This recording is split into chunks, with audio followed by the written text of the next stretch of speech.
नमस्कार। अब हम आपको उत्साह कविता का जो दूसरा अंश है उसको बता रहे हैं। पहले अंश को आपने क्रमशः इससे क्योंकि छोटे छोटे खंडों में बांटने की वजह से हमने उसको भेज दिया। दूसरे को हम बता रहे हैं आपको इसका दूसरा खंड। ये विप्लव और क्रांति की कविता है। प्रसाद जी नहीं, निराला जी का प्रिय विषय है बादल, इनकी कविता का।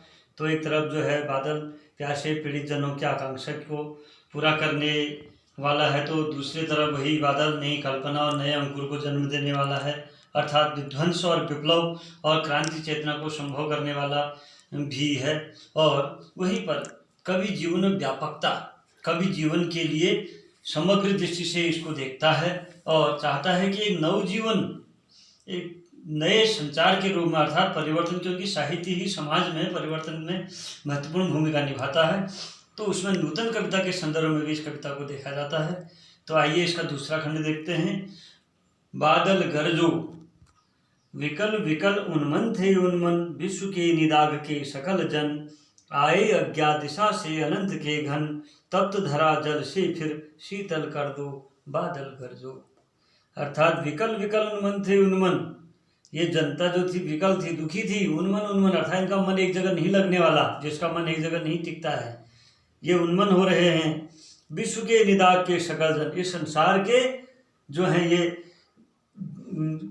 ये लोग जो है इस मतलब विश्व में गर्मी से तपे हुए हैं, अर्थात शोषण, जो शोषण करने वाले हैं, जो शोषक वर्ग है उसके द्वारा ये शोषित लोग हैं एक प्रकार से। आए अज्ञात दिशा से अनंत के घन, और आप अनंत दिशा से अर्थात जिसकी आशा ही नहीं थी, इस प्रकार आप अचानक आ गए हो। अर्थात हे व्यक्तियों, हे लोगों, हे श्रमिकों, हे मजदूरों, जागो, आज आप दिशाओं दिशाओं से आ गए हो और अपने आप को सफल बनाओ। अर्थात जैसे बादलों को यहाँ पर जो है कहा गया, जैसे तुम आ रहे हो इधर उधर से घूमते हुए आ जा रहे हो चारों ओर से, अनंत की दिशा से जब आ जा रहे हो तो आप आ गए हो, तो तप्त धरा जल से फिर से भर दो।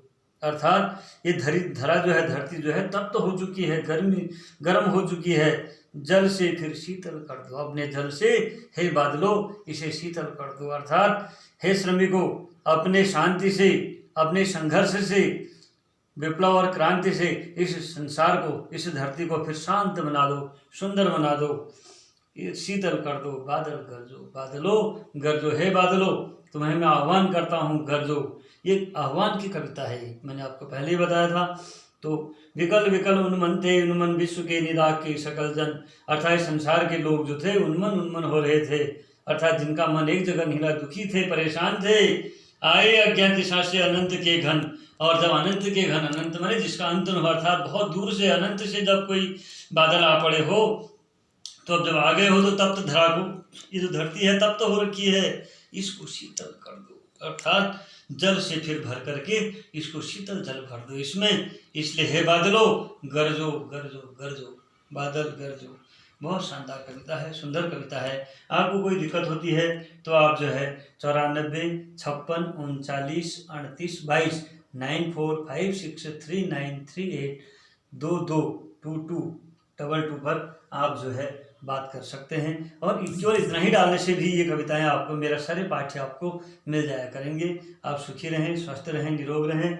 लेकिन इससे पहले हम आपको जरा इसका काठिन्य निवारण करा देते हैं। काठिन्य निवारण हमने दोनों का एक साथ रखा है। आप देखिए, धाराधर बादल, ये धाराधर, धारा माने धार, पानी की धार को, धर माने धारण करने वाले, अर्थात बादल। उन्मन, अनमनापन जिसमें होता है, अर्थात जिनका मन एक जगह लगा नहीं है, जैसे कोई सो के उठता है तो कहाँ जाऊँ क्या जाऊँ होती है अचानक, ऐसी प्रकार का, कहीं मन न टिकने की स्थिति। निदाग गर्मी, सकल सब सारे यानी कि सभी लोग, जन सकल जन सब जो है परेशान हैं। कल्पना अर्थात सोच विचार, जो हम मन में भाव रखते हैं। विद्युत, आज विद्युत शब्द को इसलिए लिखा है इसमें क्योंकि लोगों को विद्युत ही पता नहीं होगा, बिजली बिजली लाइट वाले हैं सब, तो विद्युत बिजली। विकल, विकल माने व्याकुल होता है, अर्थात दुखी परेशान। शीतल ठंडक या ठंडा देने वाला, शीतल।